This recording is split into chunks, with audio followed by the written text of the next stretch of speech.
दोस्तों, चलिए आज मैं आप लोगों के बीच बिहार पुलिस का सेट लेके आया है 25 क्वेश्चन। देखते हैं इसमें से कौन कौन बना पाते हैं और कैसा लगेगा क्वेश्चन कमेंट कीजिएगा आप लोग, ठीक है। और आंसर जो है कमेंट करते जाइएगा कि कौन सही है कौन गलत है, ठीक है। एक नंबर देख लेते हैं क्या है। यदासत का संबंध मस्तिष्क के निम्न में से किस भाग से है। यदासत का संबंध मस्तिष्क के निम्न में से किस भाग से है।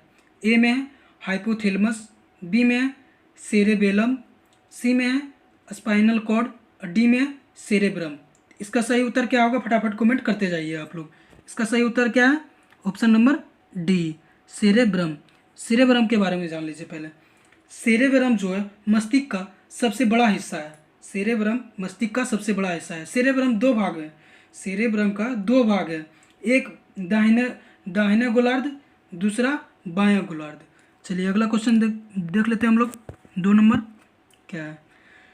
एक जीवाश्म पक्षी का नाम बताइए जो एक पक्षी की तरह दिखता है लेकिन सरीसृप के जैसी अन्य विशेषताएं होती है।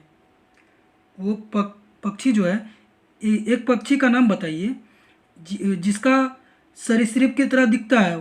पक्षी है लेकिन सरीसृप की तरह दिखता है। ए में है डोडो, बी में है आर्कियोपोटेरिक्स, सी में है राजहंस, डी में है माउस बर्ड।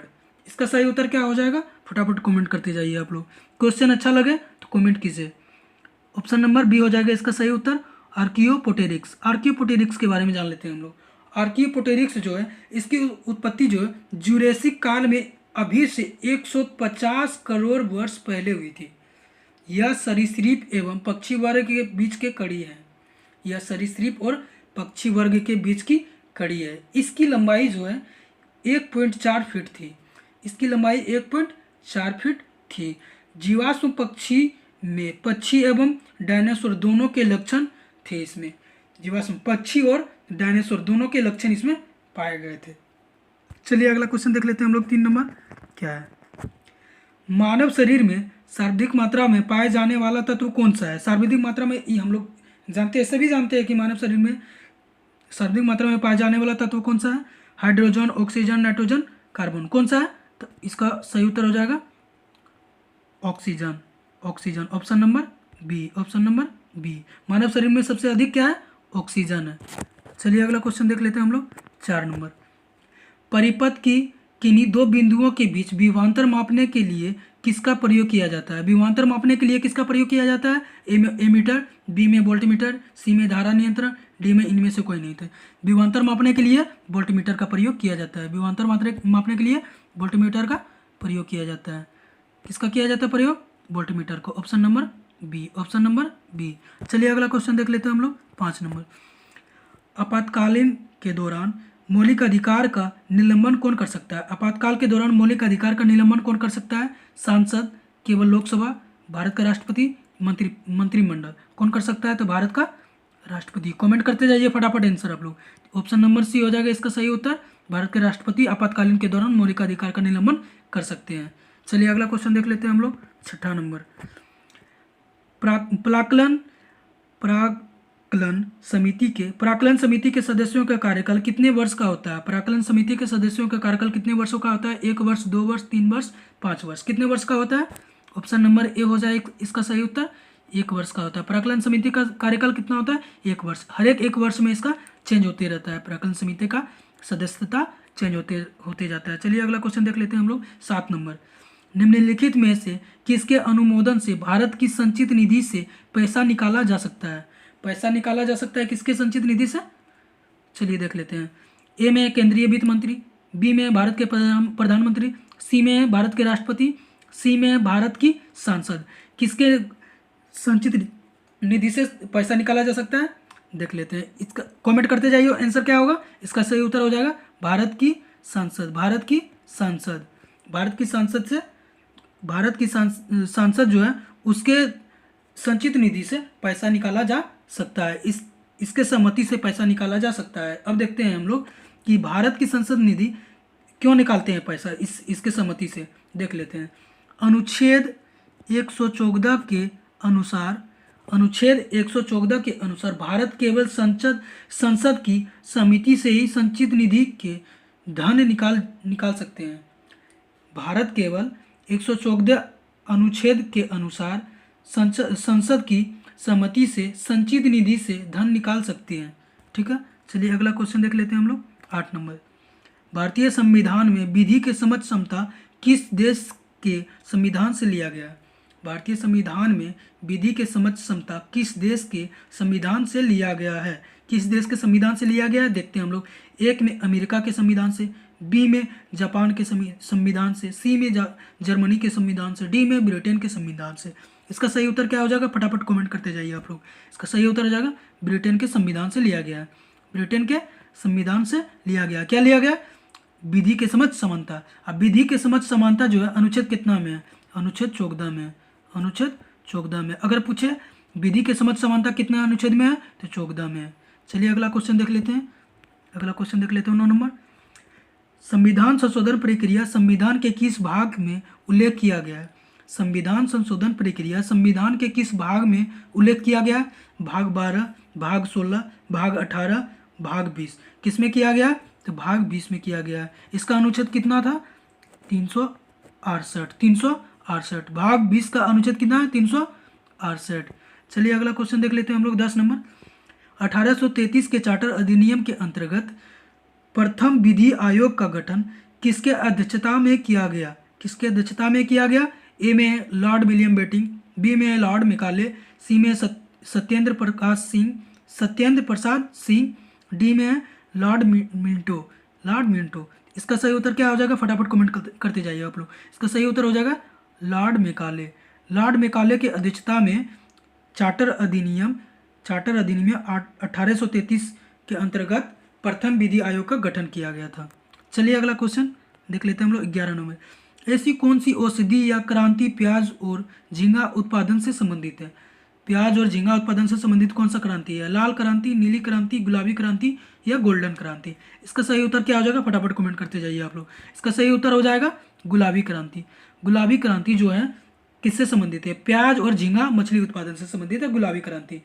चलिए देख लेते हैं गुलाबी क्रांति के बारे में। गुलाबी क्रांति जो है किससे संबंधित है? भारत जो है विश्व का सबसे बड़ा झींगा मछली उत्पादन करने वाला देश बन चुका है। भारत जो है विश्व का सबसे बड़ा झींगा मछली उत्पादन करने वाला देश बन चुका है। और गुलाबी क्रांति जो है इसका जनक किसे कहा जाता है भारत में? गुलाबी क्रांति का जनक किसे कहा जाता है भारत में? तो दुर्गेश पटेल को। किसे कहा जाता है? दुर्गेश पटेल को। दुर्गेश पटेल को कहा जाता है।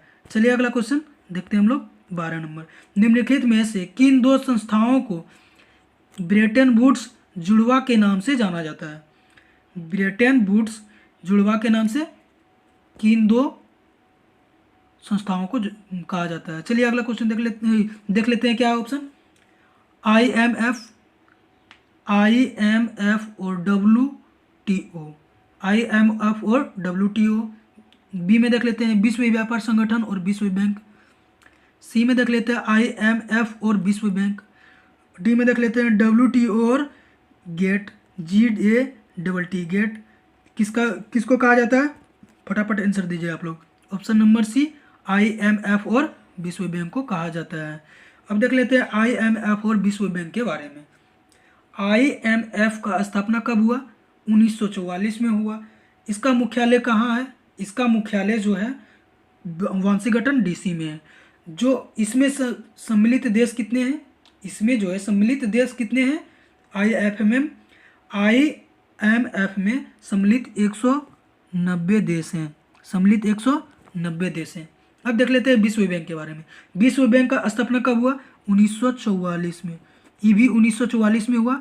इसका भी मुख्यालय कहाँ है? वाशिंगटन DC में। इसमें सम्मिलित देश कितने हैं? 189 गो। इसमें कितने सम्मिलित देश हैं? 189 गो है। चलिए अगला क्वेश्चन देख लेते हैं हम लोग। 13 नंबर, किस वर्ष भारतीय रिजर्व बैंक का राष्ट्रीयकरण किया गया था? किस वर्ष भारतीय रिजर्व बैंक का राष्ट्रीयकरण किया गया था? ए में है 1935, बी में 1949, सी में 1955, डी में है 1969। तो इसका सही उत्तर क्या हो जाएगा? फटाफट कमेंट करते जाइए। इसका सही उत्तर हो जाएगा 1949। 1949 में किया गया था इसका राष्ट्रीयकरण। अधिनियम 1948 के आधार पर 1 जनवरी 1 जनवरी 1949 को किया गया था। 1949 को किया गया था। इसका सही उत्तर हो जाएगा 1949। चलिए अगला क्वेश्चन देख लेते हैं। हिंदू राष्ट्रवाद विचार मूल्यतः किसका है? हिंदू राष्ट्रवाद विचार मूल्यतः किसका है? किसका है? बी.डी. सावरकर, के. हेडगेवार, बी.एस. मुंजे या एम.एस. गोवलकर? किसका था? इसका सही उत्तर फटाफट देते जाइए। क्या होगा इसका सही उत्तर? इसका सही उत्तर हो जाएगा बी.डी. सावरकर। बी.डी. सावरकर का पूरा नाम है विनायक दामोदर सावरकर। विनायक दामोदर सावरकर। इसका जन्म कब हुआ? 28 मई। इसका जन्म 28 मई कितना हुआ था? इसका जन्म 28 मई 1883 में हुआ था। 1883 में हुआ था। 28 मई 1883 में हुआ था। इसका मृत्यु कब हुआ? 26 फरवरी 1966 को। 26 फरवरी 1966 का इसका मृत्यु हो गया। और जन्म कब हुआ था? 28 मई 1883 को इसका जन्म हुआ था। चलिए अगला क्वेश्चन देख लेते हैं। क्या होगा? 15 नंबर। भारत में, इसका देख लेते हैं 15 नंबर। भारत में आयकर है। भारत में आयकर है कैसा है? प्रत्यक्ष और आनुपातिक, प्रत्यक्ष और प्रगतिशील, अप्रत्यक्ष और प्रगतिशील या प्रत्यक्ष और अनुपातिक? कैसा है भारत में आयकर? कैसा है? ऑप्शन नंबर बी हो जाएगा इसका उत्तर, प्रत्यक्ष और प्रगतिशील। ऑप्शन नंबर बी, प्रत्यक्ष और प्रगतिशील। 16 नंबर देख लेते हैं। कुचिपुड़ी किस राज्य का प्रसिद्ध लोक नृत्य है? कुचिपुड़ी किस राज्य का लोक नृत्य है? चलिए देख लेते हैं। ए में केरल, बी में कर्नाटक, सी में उड़ीसा और डी में आंध्र प्रदेश। कुचिपुड़ी किस राज्य का लोक नृत्य है? कुचिपुड़ी किस राज्य का है? आंध्र प्रदेश का। Option number D, Andhra Pradesh का है। और देख लेते हैं आंध्र प्रदेश में महत्वपूर्ण कौन कौन सा नृत्य मनाए जाते हैं। एक मनाते हैं घंटा और एक मनाते हैं मोहिनी अट्टम।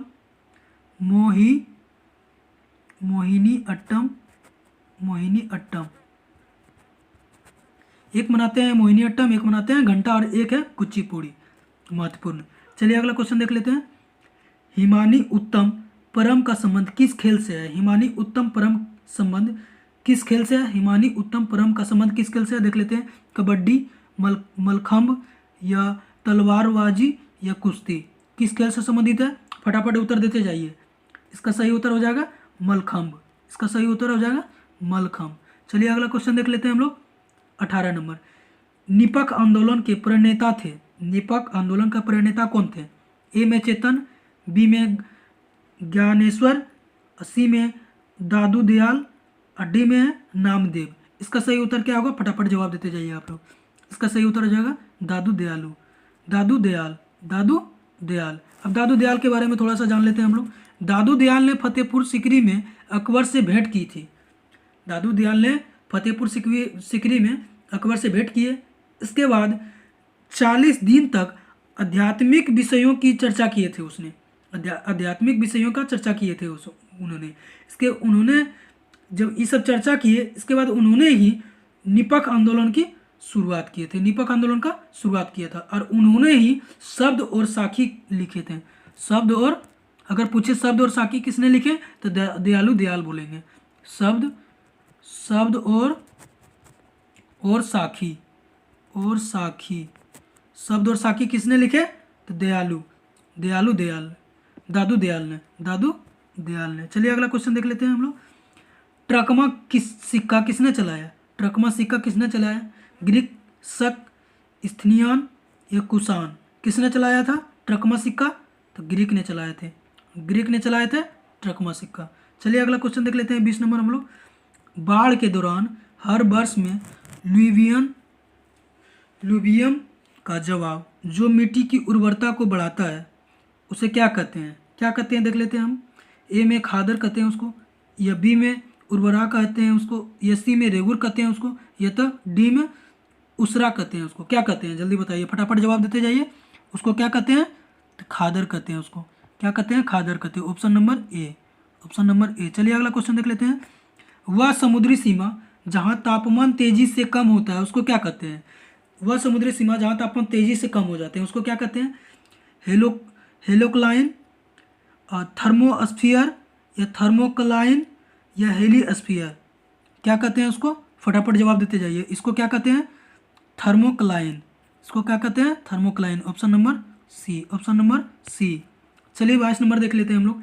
बेसल मापदंड संबंधित है, बेसल मापदंड संबंधित है किससे? बैंकिंग क्षेत्र से, कर से, पूंजी बाजार से, बीमा क्षेत्र से। किससे संबंधित है?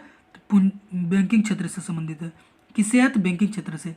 Option number A, option number A. चलिए देख लेते हैं हम लोग अगला क्वेश्चन। इंग्लिश में पहली बार औद्योगिक क्रांति शब्द का प्रयोग किसने किया था? इंग्लिश में पहली बार औद्योगिक क्रांति का प्रयोग किसने किया था? ऑप्शन नंबर ए, जॉर्ज मिसलेट, या ओलिवर गोल्डमिस, या तो ग्रेडरिक एंगल्स, या अर्नाल्ड टॉयम्बी। अर्नाल्ड टॉयम्बी, अर्नाल्ड टॉयम्बी क्या किए थे? इसका सही उत्तर क्या हो जाएगा? अर्नाल्ड टॉयम्बी। इसका सही उत्तर हो जाएगा अर्नाल्ड टॉयम्बी। चलिए अगला क्वेश्चन देख लेते हैं हम लोग। 24 नंबर। अंतर्राष्ट्रीय ओलंपिक कमेटी, अंतर्राष्ट्रीय ओलंपिक कमेटी मतलब IOC का मुख्यालय कहाँ है? IOC का मुख्यालय कहाँ है? लुसाने, जेनेवा, वियना या लंदन? कहाँ है? जल्दी बताइए, फटाफट जवाब देते जाइए। इसका कहाँ है मुख्यालय? लुसान में, लुसान में इसका मुख्यालय है। चलिए देख लेते हैं इसका स्थापना कब हुआ था। इसका स्थापना 23 जून 1894 ईस्वी को, 23 जून 1894 ईस्वी में हुआ था इसका स्थापना। चलिए इसका स्थापना किसने किए थे? पियरे डी कुपर्टिन ने, पियरे डी कुपर्टिन ने। क्या कौन किए थे इसका स्थापना? पियरे डी कुपर्टिन ने। इसका स्थापना कौन किए थे? पियरे डी कुपर्टिन ने। चलिए अगला क्वेश्चन देख लेते हैं हम लोग। 25 नंबर। लिबोरो खेल किस शब्दावली है? लिबोरो खेल की शब्दावली है। लिबोरो खेल किस खेल से संबंधित है? डायरेक्ट जान लीजिए लिबोरो खेल किस खेल से संबंधित है। चलिए देखते हैं। वॉलीबॉल से, फुटबॉल से, हैंडबॉल से, या बास्केटबॉल से? इसका सही उत्तर क्या हो जाएगा? वॉलीबॉल से। लिबेरो खेल किससे संबंधित है? वॉलीबॉल से। अगर क्वेश्चन अच्छा लगे कमेंट और शेयर करें आप लोग, और लाइक करें। चलिए देख लेते हैं।